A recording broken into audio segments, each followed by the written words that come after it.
Welcome to the Bold Money Revolution podcast. This is your source for straight talking, no fluff, business and high performance conversations that add real depth and value to the way bold leaders live, work, and thrive. I'm your host, Tara Newman. I'm here to show you how to optimize your performance as a leader so that you can grow a business that is profit-rich, efficient, and allows you to generate real, tangible wealth for yourself and others. We are here to help you lead with your values, to perform without overwhelm and burnout, and to do your most important work in the world. Hey there, bold leaders. Welcome to the Bold Money Revolution podcast. I'm your host, Tara Newman. And I don't know, I really could not be more excited for today's episode. I am here. I use this term very infrequently and pretty much only when referring to maybe 2 or 3 people in my life. I am here with my biz bestie, Michelle Warner. Hey, Michelle. Hey, thank you so much for having me. And I am honored. I am honored by that term. Thank you. And the same sentiments apply. Michelle, tell everybody what you do.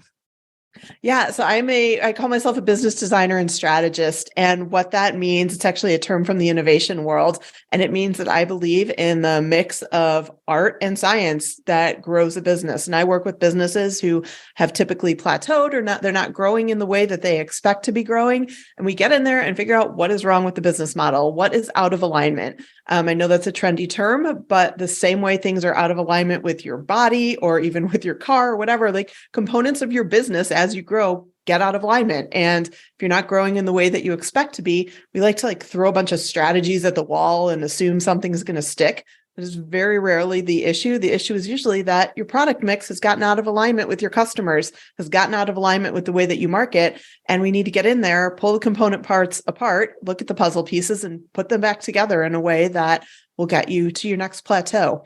I very inspiringly tell my clients that I am here to get you to your next stuck point, because I believe businesses grow in iterations, right? And so we're always going to have that moment. I'm going to get you to the next plateau. And I find that inspiring because I think that's how businesses grow. Well, I think it's honest and transparent and ethical. That's what I think. So, so Michelle and I met because we were in a very large Facebook group in the 2014-2015 timeframe. And we were probably one of a handful of people in that group who actually had business strategy backgrounds, had worked in a corporate environment, kind of knew what's actually up.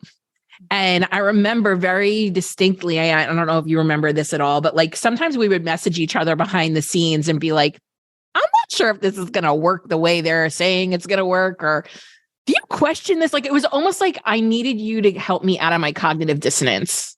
Do you remember those days? Absolutely. The Wild West of the huge Facebook groups. And I don't remember your timeline exactly, but I had just left as the founder of a startup and I was exploring this new world. That's when I was starting this business. And I'm looking at these places thinking, that doesn't quite make sense. And I was just wrapping my brain around all of it. And yeah, I found you in that space. And then I realized that it could make sense under the right circumstances. Yeah. And then, we went our separate ways and we come back over the years. And I think over the last few years specifically, we've been chatting pretty regularly. And I'm actually excited to invite people behind the scenes to this conversation, because I don't know if this conversation is being had that much. What do you think? I would agree. I don't hear it being had, at least not publicly. I fear that it is being had behind the scenes, and I appreciate you bringing it to the forefront because that's just transparent, right? Let's tell people what's up. Yeah. So one thing that I want to talk about first is I want to acknowledge, because you and I were just acknowledging this in the green room, and I think it's important for people like you and I to acknowledge the complexity of business as people who have advanced degrees in business, as people who have over 20 years experience in business strategy and structure and process and operations. And I think it's really important for you and I to say, hey, listen, I know that when you decided to quit that 9 to 5 and become your own boss, it was really aspirational, and we're really proud of you for taking the big leap. And we also want to validate if it feels really hard and complex right now. Absolutely. And I think always feels really hard and complex. There's always going to be something going on in the market. And I'm not going to be able to properly attribute this because I don't remember who said it, but somebody just said, being the head of a company, whatever we want to call that, whether it's solopreneur or a tech startup, which is part of my background, just kind of a series of solving problems and usually increasingly complex problems, right? There's a lot of benefit that comes to that. There's a lot of autonomy. I would never go back to the corporate world. Never. Never. Like, I just am not employable. However, that doesn't mean that every day is this bliss of self-employment that I think a lot of people maybe aspire for it to be or believe that it can be. I said, I'm tired. What did you say? Yeah. I said I was tired right now. And you said... I believe I probably said me too. Me too. And what I said was, I've kind of been tired ever since I started my first business, I think in 2008. And I've been different levels of tired since then. I've been through horrific burnout during that, and I don't operate in that space any longer, but that doesn't mean that there aren't series of up and downs. I personally, and I am guilty of this all the way back to grad school, I overbook myself in the winter, and I know I do that because I'm kind of like, what else? I live in Wisconsin. What else is happening in the winter? But then I get into a little bit of my burnout tendencies because I take on so much in the winter and have so many plans. And then I reel it back in the summer, and I probably need to even that out a little bit. But you did have your frozen peaches. I did have my frozen peaches. I did. And I have some left over. I had a frozen peach pie for my birthday, and it was perfect. Michelle's got her seasonal effective strategy tips over here. So yeah, there are two things I specifically want to talk to you about: being sequence, your mantra, sequence over strategy, because that's one thing that you and I have marveled about a lot in this space as we've watched for years, almost a decade now, business owners in the online space. And I like to caveat the online space because you and I work with a lot of business owners who are not technically in the online space. We work with people who have brick and mortars, consultants, they're selling into B2B. Like, in theory, they're not selling in a traditional online business type of a way. However, we all have a phone and we all have these social media apps, and we all tend to congregate on some social media platform and take in business education advice and so on. Even my husband, who runs a manufacturing business, says to me, I can't even be online because it's so confusing. It messes with like what I know my strategy should be. So sequence over strategy. There's an order to which we do things in our businesses. The large majority of it, I'm going to be bold as fuck and say 99% of you are doing shit out of order. 100%. I would say 100% of people are doing. Yeah, I don't think that's bold at all. Okay, so talk about sequence over strategy. Give us your take. Yeah, so sequence over strategy, it's always something I say to kind of make fun of myself as a business strategist. And I believe the strategies, you can throw them out the window. Doesn't matter what you're doing or how well you execute a strategy, because if you're doing it in the wrong order, it is not going to work as well as it could, right? In the business world and in the MBA world, like we always say, it will insert noise into your model, i.e. inefficiency or lower conversions. So we see so much education at the top line kind of Band-Aid strategies. How to run a webinar, how to write a perfect email, how to, I always laugh, like how to dance on TikTok. We see a lot of education about those things, and people will bend over backwards to make sure they are absolutely nailing those and doing them perfectly correctly. If you're not doing that at the time it makes sense to do it in the sequence of where you are at with your business, it's not going to matter. I could care less if you do it perfectly. You are still going to get maybe 20% of your possible result from that if you're doing it in the wrong order. And at the fundamental level, I always pin back to Harvard's 5 stages of small business growth that came out, seminal research from the early 80s, right? And I've adapted that a little bit to extremely small businesses. That research was 1980s small businesses like local manufacturing. A lot of our businesses don't look like that. But there are 5 stages of small business growth. And it's basically Maslow's hierarchy of needs for a small business. And if you get out of order in that hierarchy of needs, if you get out of sequence in your stage at the highest level, then you're just focused on the wrong things. And again, even if you do those things correctly, they're not going to have the return that you want them to have because something is missing lower down.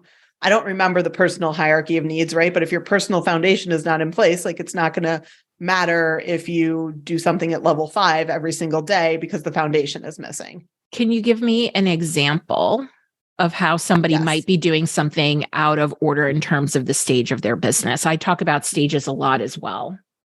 Yeah. So I have renamed stage 2 to be sales, meaning we need you to have predictable and repeatable marketing and sales. And I've renamed stage 3 to be your foundation and your operations. And that's where we're looking at building up your core team and building up your SOPs and your operations. I see all the time where folks are skipping ahead to stage 3 and they are building out an entire team. They are writing manuals of exactly how to do marketing and operations. And then I say, oh, do you know that that converts? And they say, I have no idea. So why in the world are you building out an entire mechanism that is going to cause you to build a train that is like catapulting, difficult to turn around for something you don't know if it works or not, right? So and we are obsessed with efficiency. And again, we're obsessed with this being easy. So we build all these operations for something you don't know if it works. That does not make it easier. Same way, stage 1, I call validate, meaning just, are you generally useful to people? And people stay in that for way too long, meaning that our perfectionists stress about what is the exact format in which I'm going to offer my products or services? Who exactly are the people? And they stay in this perfectionist mindset of not moving into finding predictable and repeatable marketing and sales for the longest time. And then that loses you a bunch of time because by the time you get to marketing and sales, the secret there is that it's actually product market founder fit. And you're going to figure out a lot of things you hate about your business if you go through the sales stage correctly. So if you wait too long making something perfect, then you're going to start trying to sell it in a predictable way and realize that you don't like delivering what you have just sold. And you're going to miss all those lessons that you need in that sales stage. I find all of it, everything that you know what, Michelle, it's just us. I'm going to pretend like it's just us. So I'm just going to say the things. Say the things. I'm here for it. Pretty much everything they teach in the online space is a way to get people out of doing the actual thing they need to do, which is spending 85% of their time on sales. Yep. Absolutely. And business development. Absolutely. So all the shit that they sell you is just one big distraction and allowing you to avoid the only thing that is going to make your business viable, which is business development and sales. Absolutely. Because all those marketing strategies, number one, I think that people are teaching those because they're easy to teach and it's what people think they need, right? But that is, in a weird way, it's actually keeping you away from the sales because it is putting a barrier between you and the person you are trying to sell something to.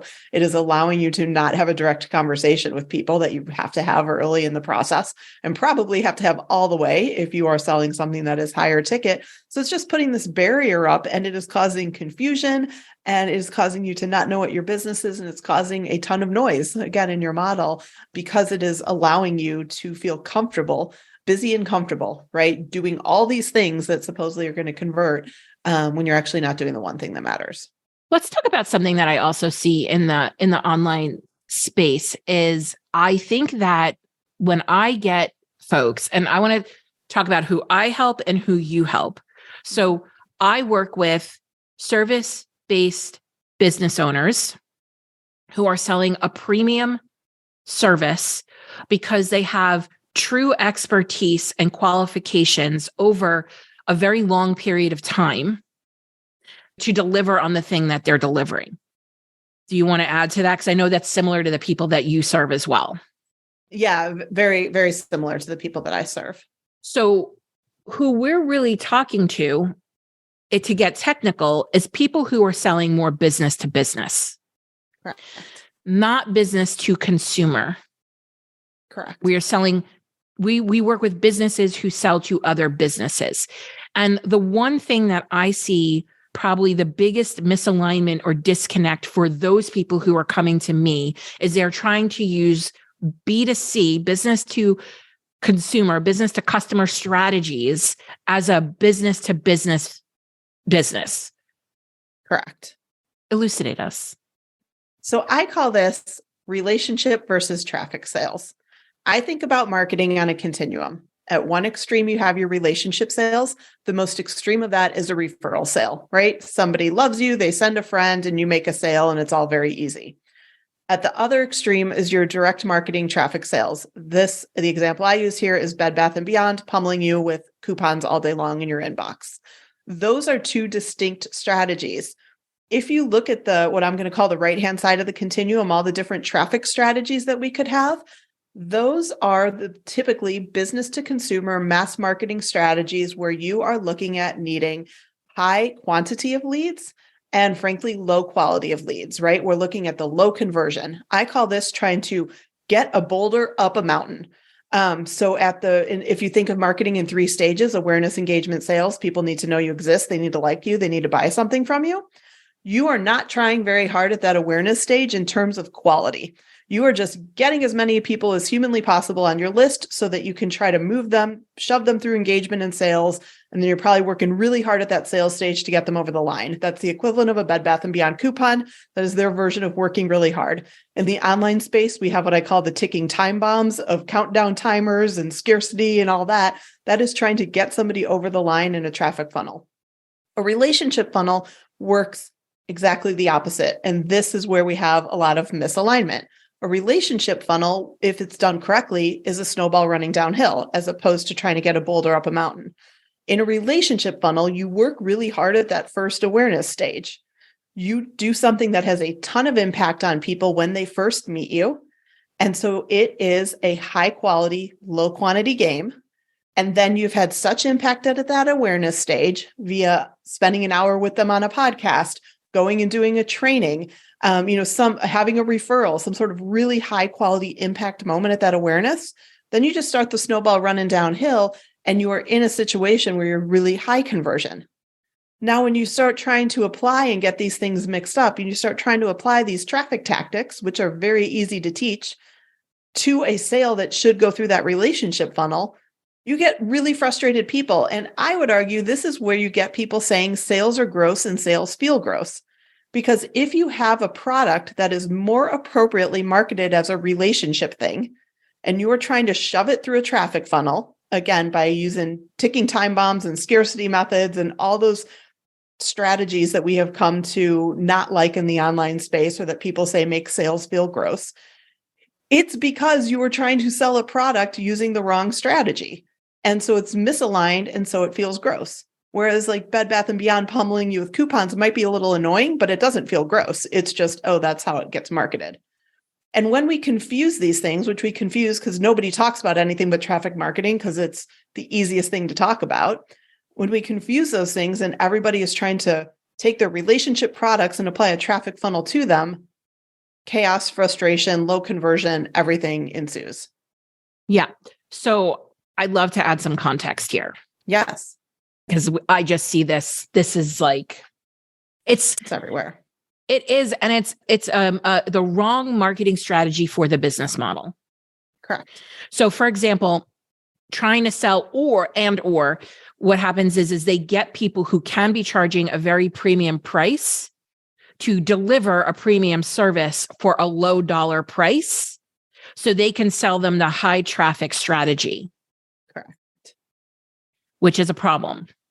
And that's where you have those components out of alignment. Yeah. Yeah. So for example, you can pretty much sell anything B2B these days. I've got people in the Bold Profit Academy selling nutrition and wellness services B2B. You can sell personal styling services B2B in terms of like professional dress and how to present yourself. And I think that companies are really looking for a wide range of services to support employee engagement. They're looking for executive coaches, leadership coaches, sales coaches. They're looking for people to help their employees set boundaries, have difficult conversations. Even if you can sell it B2C, you can likely sell it B2B. These days and Michelle's sitting here shaking her head. Yes, I would agree. Yeah, I agree. Okay. So, I tend to get consultants, even like leadership coaches, people who can be coaching team development using what is called like a live launch model, where they're sitting online doing like Facebook Lives for 20, 30 minutes. But I'm sorry, their target market is not at all ever fucking sitting watching a 40-minute Facebook Live. Do you know who sits and watches a 10-minute, a 15-minute, a 20-minute, a 30-minute, a 40-minute live video or even replay? People who are not doing what they need to be doing. People who aren't selling, people who aren't going and doing actual business or work. That's who's watching that. It's not your highest quality, most ready, most urgent lead, right? So much of the content that people are creating is noise. Correct. Like you said, right? And it's actually just making it harder for the people who can actually use your services to find you. So on the quantity spectrum, on the traffic spectrum, what I see happening is I can't afford. Tara, why is everybody coming to me saying I can't afford? Tara, why do I have crickets? Tara, why do I barely have any engagement? Tara, why do people only buy when I give them fake urgency? That is traffic on that traffic end of the spectrum. What's on the quality? I would call that misaligned traffic, right? Because you're probably putting a relationship product into a traffic spectrum, and that's why they can't afford it, because traffic folks are not looking for those premium services. Right. But I even think getting them to buy lower dollar services are hard as well. Correct. Because we've trained everybody to get for free. Correct. Right. And so they're inundated. Yep. We've created noise on multiple spectrums so that the social media companies could have us on platforms more and make more money in their advertising to people who are never going to buy. Do you see she's shaking her head at me. Yeah. You want to say something there? Yeah. No. You're correct. That's exactly what's going on. Okay. And then on the other side, relationship, this is where you actually don't need fake urgency because you understand what the actual personal urgency is. Correct.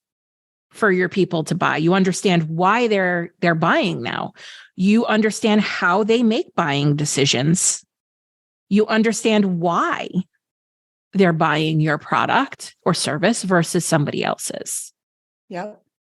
And I would also add, you're going to them in most cases for that moment when you're meeting them, right? When I said you have to have something be really high impact, they're not finding you. They're not stumbling across you via an algorithm. You're inserting yourself into their world. I call it borrowing audiences.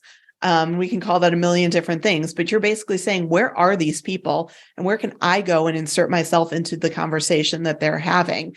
Where can I go and meet them? Because then you're meeting them in a time and space when they're already thinking about this. They probably already trust the space that you're on, right? We'll just use this as an example. Your listeners trust you. So I would assume that they're going to trust me a little faster than if they just stumbled on a blog post of mine that they found. Well, they're going to be, if they stumbled on a blog post, they're going to be like, who the fuck's Michelle Warner? Exactly. And I'm telling you, Michelle Warner's a big deal and she's my biz bestie and we Vox her and we've had all these conversations behind the scenes already. Yeah. And, I think Michelle makes a really great point and something that I just started kind of noodling on myself in the last month or so.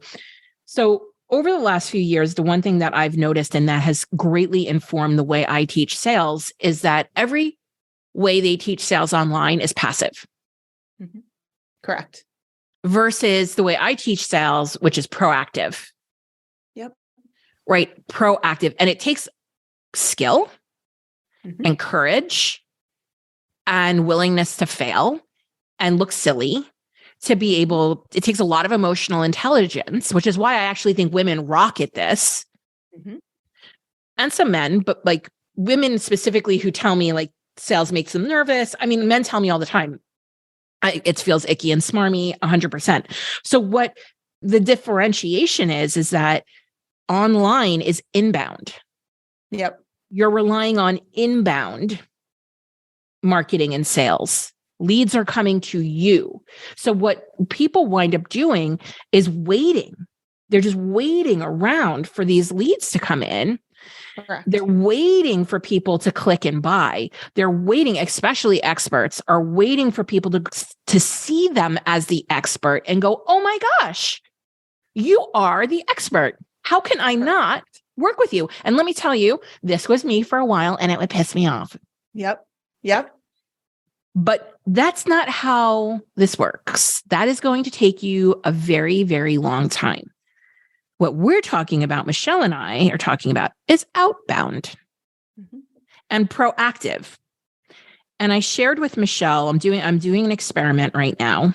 It's been a hot minute since I've actually physically gone out and done in-person business development. Because listen, I'm guilty of this as much as anybody else. When times are good and we're in a time of peace and prosperity and the leads are just rolling in and the sales are just rolling in, we take it and we get complacent. And we forget that we need multiple legs of the stool for lead generation. Correct. Yep. And plus COVID. And it's been weird getting back out there. I want to acknowledge that for everybody who might be feeling like it's weird. It has been weird. It's a skill that has needed to be redeveloped. So I'm doing this experiment and I've been out in person doing business development, which I'm obsessed with, love it, sharing my experiment inside the Bold Profit Academy, but it's causing some cognitive dissonance because it's really messing with me. And I feel like I'm not as much of a Kool-Aid drinker as maybe some other folks. And if you are a Kool-Aid drinker, that's fine. Listen, we've all done it.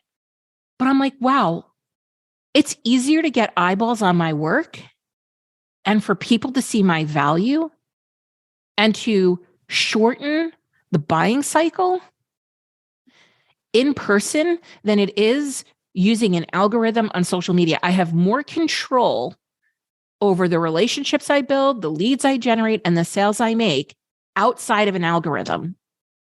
100%. When you shared that with me, I said there's nothing surprising to me about that. And you're happening to do it in person, which is awesome. And also the same thing can happen online. I live in a small town, so I probably don't have the same opportunity for you to be doing this in person, but it's exactly what I do when I go and borrow audiences. You know, you're inserting yourself into a community that exists. We have those communities online. There are still programs where people are gathering. You can go insert yourself and do a training, show up for them, be a resource for them, be a member of a community in ways that put you in that proactive, active stance of that first stage of marketing. Nothing in that awareness stage of marketing should be done on your platforms. As you get into an engagement in sales, you're going to move into your platforms a little bit, right? But nothing about awareness, that initial meet, should be done on your platforms. That should all be you being proactive and getting out there. So even if I don't know if anybody's checked their reach lately. I know Michelle's like not on social media. Yeah, I just get pictures of Watson. Yes, my dog's swimming in Lake Michigan is all you're going to see on social media from me. But you've always been like that. Correct. You and I have always used, I've been a little more forward facing on social media, but you and I have always really used social media similarly in the sense that we use it to listen, we use it to build relationships, and we use it quite quietly. Correct. I'm in my DMs a lot. When Facebook groups were actually decent and like a thing, I was building relationships behind the scenes, which was wonderful at the time, but they're just not like that anymore. And I think that they're just not like that anymore. But paid communities are a really good place to hang out. So, I've been doing some networking, and if you find a group that's got even 40 people in it, that could be more reach than you're actually getting with a social media post. I'm sorry, but it is. Oh, absolutely. If they're your right people, I actually have some groups that I go to each year that are 8 to 10 people. And they convert better and bring me more business than any larger group. If it's the correct group, it doesn't matter the size. If you are pairing that with a premium service, right? We have to be honest about the business model. But if you can find those very small niche groups, and if they convert for you, by all means, you're going to have tons more reach there. Okay. So what are some of the mistakes that you see people? I shared some of mine. Like, what are some that you see that you get pretty commonly coming through your audience, your community, your relationships? I think the biggest one is the one we've just talked about, is folks who have a business model that is appropriate for relationship marketing, who are using traffic marketing. And then on top of that, what I see as the biggest mistake is if you are relationship marketing, and again, you're at that awareness stage and you're having to meet people and say something really interesting, is just being generally useful. Yes. And generally useful is the death knell though. This does not mean you have to go bash people and be contrarian and be bad, but you need to say something of quality and really hit people between the eyes with an aha in that moment. And when you are operating at this expert level that the folks we work with are operating at, that is very easy. But again, we default to something that looks like a top 10 checklist. That's not going to get anybody to move. Okay, so I have an example. I just happen to have an example from my experiment. Okay, so I was telling you in the green room, one of the things, I'm playing around with like who I'm talking to in different spaces, and that's okay. I just want everybody, when you're doing relationship marketing like this, you can be different things in different spaces. Absolutely. So, for example, when I go I'm a profit first professional, and when I hang out with my fellow PFPs, we all do profit first, but we also have like some kind of sub niche. Mine's sales and marketing. So I'm not in there talking about cash flow management. They all know what to do with cash flow management. I'm talking about sales and marketing. So in this experiment that I'm doing in person, I want to talk to more financial planners, wealth managers who are catering to small business owners, because I want to help their folks get more cash flow for investing. So I sit down at this breakfast of like 20 people, and the person in front of me happens to be a wealth manager. And I said to him, hey, what are you doing to attract female investors? And he looked at me and he said, that's a really good question. And we chit-chatted, and then he texted me and he said, would you like to go for breakfast? Would you like to continue this connection? And I said, sure. And while we were there, I said, did you know that $30 trillion in assets are going to be changing hands in the next 3 to 5 years from men to women? Mm-hmm. I had his attention. Yep. He's now invited me to something else with a completely different group of people. And it gave me an opportunity to follow up and say, hey, when we were talking the other day, I mentioned this. This is the research that it came from. I thought you might like to see it. Absolutely. That's exactly. Rate me. Example. Rate me. How'd I do? No, that's a great example. You caught his attention, because you could have said something generic like, oh, well, women are coming into more money, or women are growing, something that everybody is saying in the news, right? And instead you hit them with that specific thing. In my business, an example of the difference between these is I could very easily say, oh, well, you should really borrow audiences in order to get the best leads and blah, blah, blah. And we all kind of hear that you should go on podcasts and all that. That's not very interesting in and of itself. So instead, I look at someone and I say, oh, that's interesting. Did you realize that you are putting a traffic marketing funnel in place when you have a relationship business? Same deal. They look at me and they say, what are you talking about? And then I explain it and they say, oh, crap. And then we can start talking about what those stages need to look like. And it's that same concept. Say something interesting that makes them stop in their tracks and rethink everything that they're hearing. And then you have an in to continue the conversation. And the one thing I hear the most from experts is I suck at marketing. Yeah. Because they're trying to apply the wrong marketing perspective to their business model. So are you able to ask an intelligent question that's relevant to your target market as an expert? Yeah, it really doesn't take me that long. I read these stupid research articles weekly. Right. Like, this is Michelle's body of work. It doesn't take her any effort. And the amount of time that people spend on trying to find the right marketing strategy or the best social media tool or the best social media scheduler, you can put 20 minutes into researching the person you're about to meet with. Absolutely.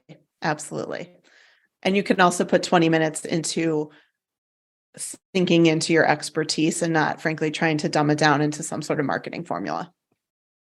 Yes. I want to give everyone who is selling a premium offer, who's an expert, who has the qualifications or the degree, the education, the year's experience, whatever, to not dumb down your message. Correct. That is what's actually going to sell your thing. Because you just need to reach a handful of people. You don't need to start a movement. Yeah. You need to spend way less time dumbing down the message and way more time doing the simple but not easy work of finding where your people are hanging out. All right. So as we roll out of here, what are you end noting? What are you summarizing this conversation with? I am going to summarize it with the fact that if you are an expert and if you are selling premium services, let's think about, is your marketing reflective of that business model or not? Are you in alignment or not? I'm potentially opening a can of worms with 6 minutes left because I know you have something at the end of the hour. But my takeaway is something that we talk about quite a bit. Mm-hmm. Follow the money. Follow the money. Yeah. Same thing. Follow the money. Follow the money. And I'm going to build on that then with what I just said when we were wrapping up there. It's probably simple, but not easy. And I think that is one of the biggest things that trips people up is it feels good to be busy and it feels good to be doing things. It does not feel good to be doing the precise nature of following the money sometimes, because simple, but not easy. Like it takes a minute to find those groups of 8 people where 7 of them convert every year. That you can't Google that in 10 minutes. That takes some relationship building and some finding of people, but it's worth it. And it's going in the long run, it's going to be way more profitable than continuing to stay busy and hoping the algorithms find you a needle in the haystack every now and then. You and I had this conversation very specifically. I don't know if you'll remember it because it was at the end of 2021. Okay. And you and I had this conversation very specifically as we're watching things become increasingly more uncertain around following the money. And we were talking about removing businesses who we thought would be at risk in a downturn economy or as things get more complex and complicated, and doing the and this is an example of not simple and not easy, of messaging out the businesses that you and I felt were at risk. So we weren't downwind of businesses that weren't going to be viable. And as somebody who cares a lot, that was really hard for me and heartbreaking. Yeah. And so I just want to acknowledge, because I know that there's a lot of service providers out there that I work with, and I'm sure you do too, that genuinely care. That care, that want to do the delivery, that want to see their clients transform. And that's why we do the work that we do. And at the same time, the things that Michelle and I are talking about, we understand aren't easy to do, because in essence, you're going to potentially cut off people who you feel really need you and who you could help, but just aren't viable segments of the audience. Agree. And I would also challenge that you could help. Could you help them as much as you can help others? That's the way that I look at it, because it is a hard conversation when you're thinking about maybe messaging out or shifting segments a little bit. And the way I think about it is I could help, but I can help this other group even more. Yep. Thank you for coming on, Michelle. Oh my gosh. Thank you for having me. It is so good to see your face. We can't talk, I don't get to see your face often. So thank you for having me on. And it was a pleasure to chat. I can already tell I'm going to have you come back. Anytime. I'm here for you. All right. Awesome. Tell people where they can find you and where they can get your shiz. And yeah, I'm over at themichellewarner.com. There is a Michael Warner in Kansas who's holding michellewarner.com hostage. That is a whole conversation for another day. So find me at themichellewarner.com. And there you can actually sign up. I hold a monthly Q&A roundtable. You can come. We talk about all this stuff. I answer a bunch of questions from folks. So if you want to come hang out with me, you're welcome to do that there. You can always try to DM me on social media, but as Tara said, it can be a little dodgy. So come hang out with me at the Q&A and we can geek out on all things relationship traffic and sequence over strategy. Awesome. Thanks so much, Michelle. Thank you. We'll see you soon. Bye. If you found this podcast valuable, help us develop more bold leaders in the world by sharing this episode with your friends, colleagues, and other bold leaders. Also, if you haven't done so already, please leave a review. I consider reviews like podcast currency, and it's the one thing you can do to help us out here at the Bold Leadership Revolution HQ. We would be so grateful for it. Special thanks goes to Stacey Harris from Uncommonly More, who is the producer and editor of this podcast. Go check them out for all your digital marketing and content creation needs. Be sure to tune into the next episode to help you embrace your ambition and leave the grind behind.